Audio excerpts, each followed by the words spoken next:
Doon sa sinasabi mo na nagkukumbulsyon siya, tumitirik yung mata niya, tapos nagkukulap siya, nawawalan talaga siya ng malay?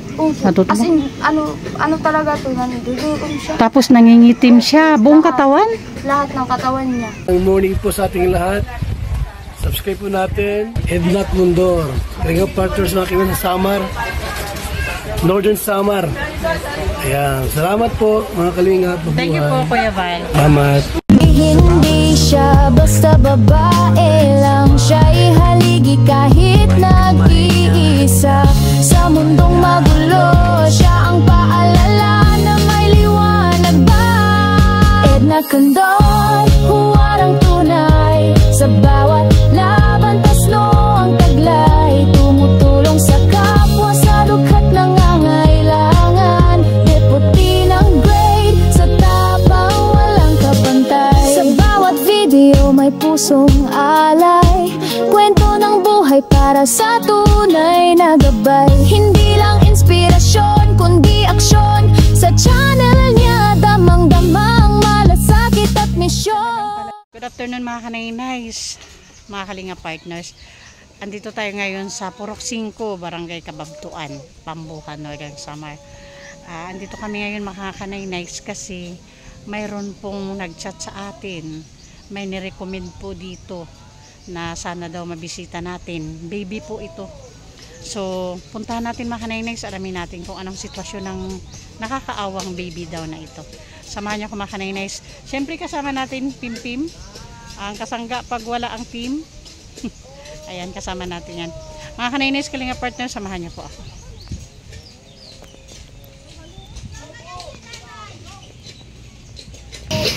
Maupay! Hello, baby! Pwedeng tumuloy, Nay? Opo, sige po.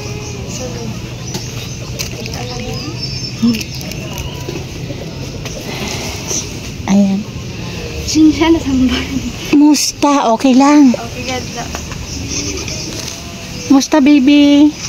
Medyo okay naman siya. Oh. Lagi niya mag-upay. Okay.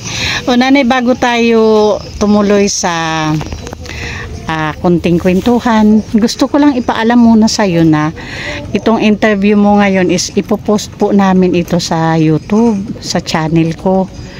Okay lang ba to sa'yo? Wala bang tututol yung asawa mo or kamag-anak? Wala naman? Okay.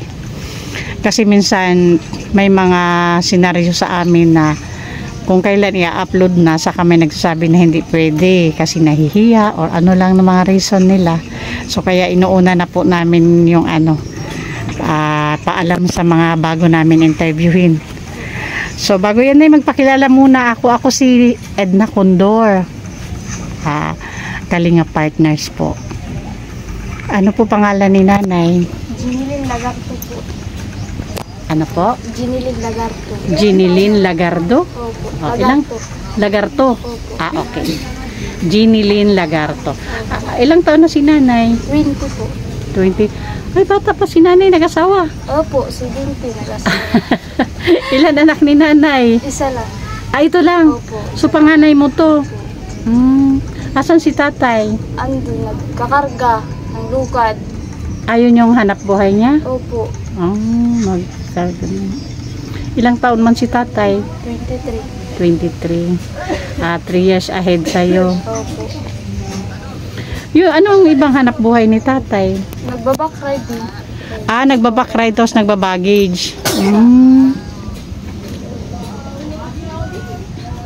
So, nandito ako kasi may nag-chat sa akin. Nag-recommend sa'yo. Ikaw yung ni-recommend para daw mabisita si baby.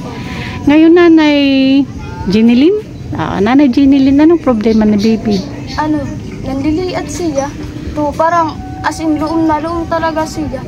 Mata niya nanuksok sa bawbaw. Ate Jinilin, Nanay Jinilin, alam mo ba magtagalog? Kunti. O sige lang, oo.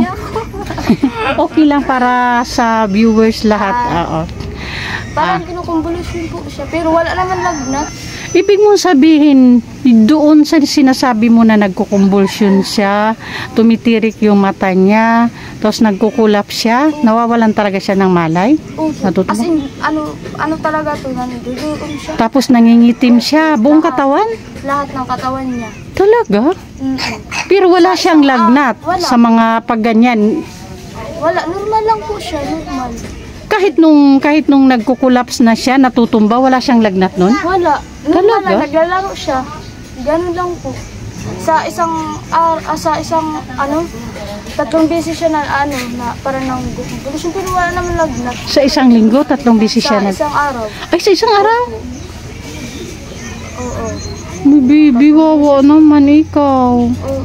Talaga? Pagkatapos natutulog siya ng matagal. Matagal siya matulog. Siguro napapagod siya sa Gaano katagal? Ilang oras yung sinasabi mong matagal? pag kinukumbulosyon siya, yung mga hindi ko rin makuha kasi natataranta ko basta nakumbulusyon na siya eh. Siyempre. Wala nang gagawin ko. Siyempre. Hirapan din ako. Ilang taon na si baby? Isa, pero magdadalawa na siya ngayong December 25. Ilang buwan siya nung magsimula yung sakit niyang ganon? October yun eh. Mga 10 months pa lang. 10 months ano na siya? Nagtumitirik na yung mata niya? Oo. Ah, Lang nagsimula dun. Tapos sumunod, after 5 months, naulit na din. Sa isang araw, bali 2 araw din. Sa sunod-sunod na 3 beses. Napa-check up ninyo yung... Sa ang hospital. Anong findings ng doktor? Wala naman daw siyang nakikita sila ng sakit ganun. So negative lahat yung Opo. Wala naman daw. Nag-undergo ba siya ng mga laboratories? Oo, yung dugo niya okay naman. Okay. Newborn screening din naman kasi ako. Okay daw naman Oo. yung dugo niya. Na-ECG ba siya? Kompleto naman siya sa bakuna. Hindi, ECG, yung para ma-check yung heart niya, yung heartbeat niya. Wala pa. Ayun ang wala. Gusto ko sana yun. Oo, kasi ayon sa kwento mo na pag may mga pagkakataon na nangingitim siya. As in lahat. Ibig sabihin yung ECG yung wala, hindi nangyari, hindi nagawa. Hindi pa. Okay. Kasi kung nangingitim siya pag tumitirik yung mata niya, siguro ewan ko lang pero siguro ko kailangan niya ma-ECG. Siguro, ano ba yung pinagdalhan niyo sa Lawang Clinic yun? Hospital? Hospital. Sa hospital talaga. Hindi ba nila sinuggest ang ECG sa baby? Hindi. Kasi nagpa-check up lang po ako. Sabi ko lang sa kanila na yung anak ko na is na convulsion, wala namang lagnat. Tapos sabi dun sa doktor na wala naman siyang sakit. Tapos sabi na wag daw lang yung mag-iyak siya ng matagal. Tapos iwasang umiyak ng matagal. Yun lang po yung sinabi. Wala namang ito sinabi. Yun lang po. Yun lang yung ginawa sa kanya. Ano pang ibang laboratories yung pinagawa sa inyo? Sa dugo lang. Dugo lang, wala nang iba. Wala na. Yun lang po. Wala na pong iba. Hanggang ngayon, inaatake siya ng ganyan? Oo, gumagaling pa lang po ito ngayon. Kailan yung pinaka-last na nagkulap siya? Po? Biyernes, Friday po yun eh. Yung, last week lang? opo, last week. Talaga? Friday. 2 beses din siya Sa isang araw? Sunod-sunod po yun eh. So, anong ginagawa mo? Lang? Pag nagkakaganyan siya? Nakaplasan lang namin ng mga kuan. Labang tawag dun, mansanilya. Mansanilya. Kuan, para sa lamig. Opo, para nakaamoy siya. Tapos pagkatapos na siya magkonvolusyon na, tutulog agad. Yun lang. Matagal yung tulog niya. Siguro napapagod siya sa niya. Nanay Jeneline, natatandaan mo ba kung gaano katagal yung pag nagkukulap siya, kung gaano katagal siya bumalik sa normal? Hindi naman gaano matagal pero medyo mga second ba ganun.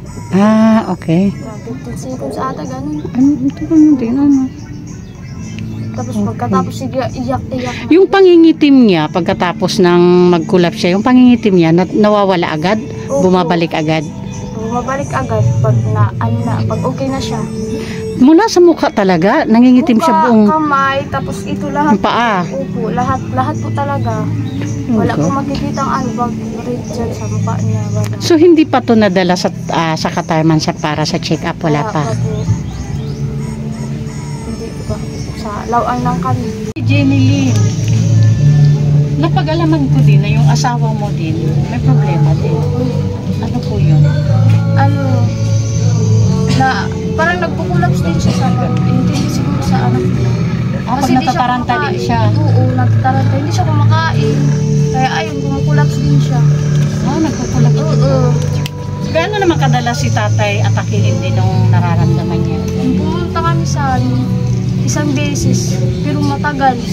Bago siya balik ng lakas niya. Tagal din. Kasi hindi siya kumakain. Bakit hindi siya kumakain? Baka naman ano lang, kasi hindi Kasi siya kumakain. iniisip ko yung anak yung niya. problema ng anak Oo, niyo. kung gagaling ba, kung ano ba talaga yung sakit. Yan. Yung tatay din pala niya, sa sobrang pag-aalala dito sa anak niya, minsan nagkukulaps din daw. Kaya lang wala dito yung tatay ni baby, hindi natin makausap sa ngayon. So ate, Nanay Jenny Lynn, sa ngayon, kung tatanungin kita, kung halimbawa may mag-offer ng tulong ba, ano sa tingin mo yung pinakahihilingin mong tulong sa ngayon? Hindi na po sana yung konsulta siya sa doktor para malaman na ano talaga yung kalagayan niya. Para hindi na po kami nag-isip ng ano-ano, ganun. So ang hilingin mo talagang tulong is mapacheck up si baby. Makita talaga ng doktor kung ano problema sa kanya. Okay? Wala naman po yung parang tumatulog siya. So ayan mga kanay-nays, tulad ng kahit sinong ina, syempre yung una talagang hihilingin ng tulong ay yung para sa pagpa-check up ng anak, lalo na ito at baby pa. So sana may makarinig talaga para sa check up ni baby. Anong pangalan ni baby? Jessa. Si baby Jessa po, sana po may makarinig po sa kahilingan ni Nanay Jenny Lynn na mapacheck up natin si baby Jessa.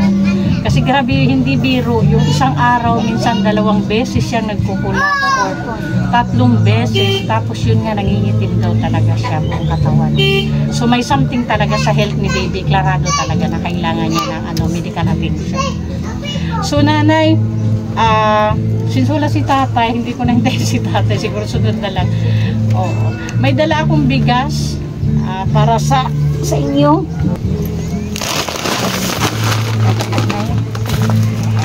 Galing po yan kay Ma'am Bertus Woman.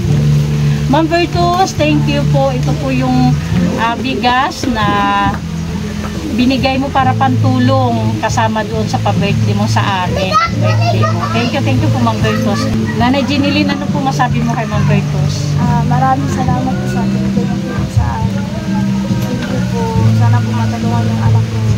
Bilang po salamat. Ayun. So, syempre, thank you din kay Sis Beth Jones. Syempre, Sis Beth Jones, ang walang humpay na pabigas ng buhay. Thank you, Sis Beth, sa pabigas na walang sawa. Thank you po. At,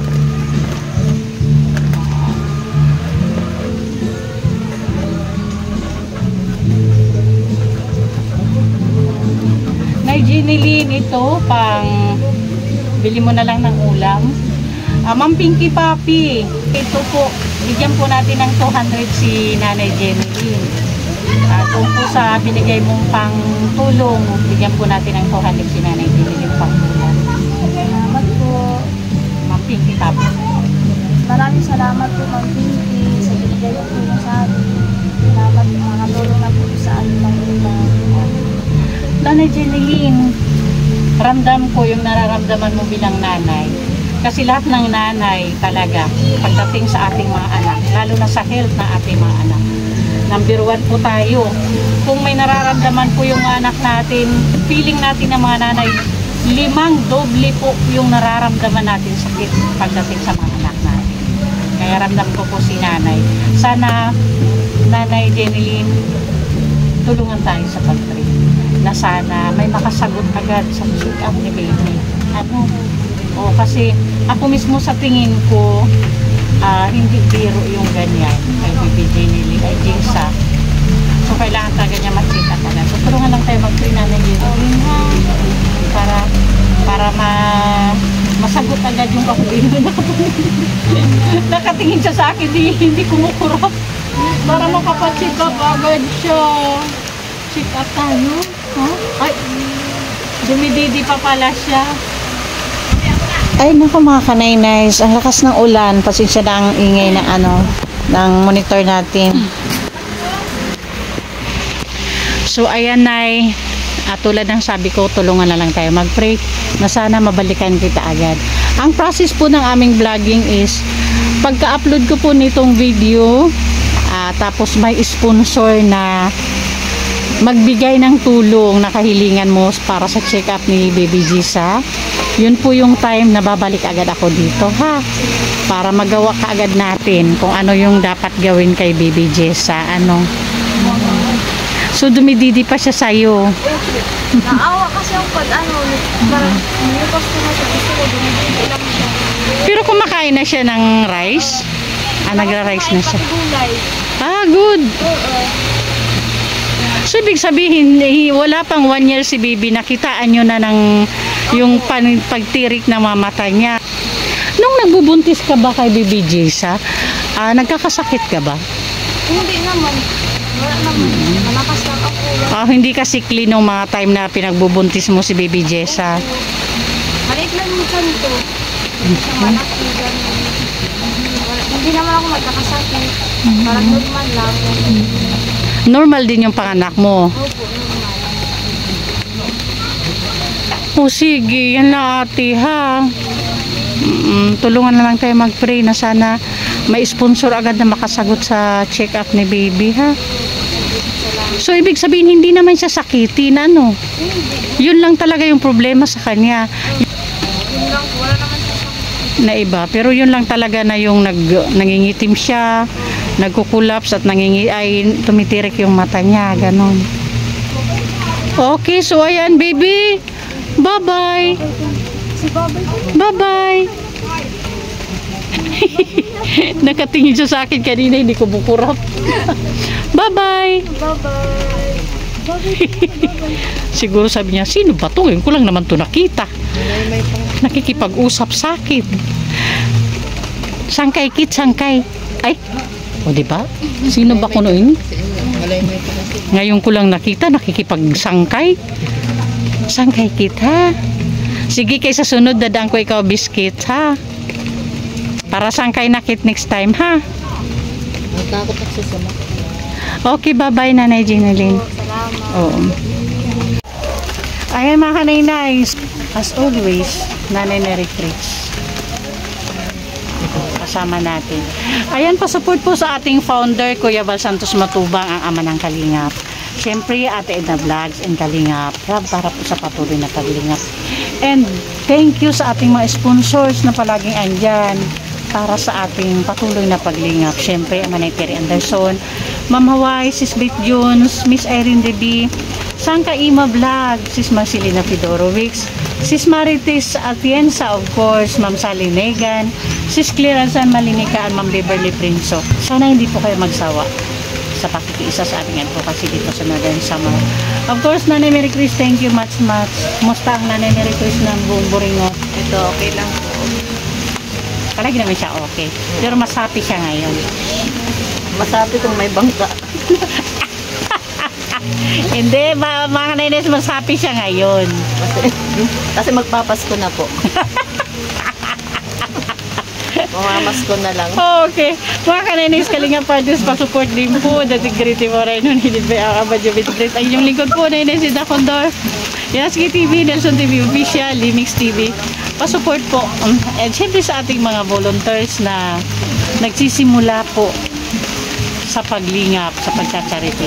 Pa-support mo mga Kanaynes, Kalingap Partners, Annabel Mix Vlog, Mida Militar Vlog, Brenda Vlog, Rina TV Official, Limpa TV, and Jennifer Hiray. Thank you so much po. Nanay Mary Chris, bye-bye! Bye-bye po.